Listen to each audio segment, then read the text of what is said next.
A lot of people come to us and want us to tell them what they need for DEI training. And we typically reply, where are your people in their DEI journey? So some teams may need to start with a fundamentals course. Others might be great at recognizing bias in the workplace, but not so sure they feel equipped to speak up as bystanders. Still others have a major culture challenge that needs laser focus. And others might encounter obstacles to anything labeled DEI, and it needs to be approached in a different way. All organizations need DEI training, but don't necessarily need the same thing. So to understand where your people are, use an anonymous survey or try a free culture diagnostics tool.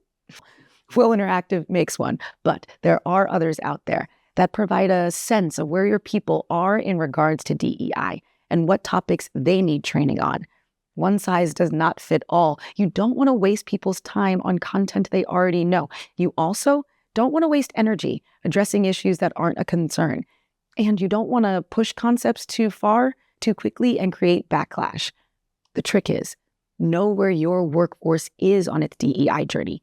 Then buy higher quality training sensitive to the unique needs of your environment.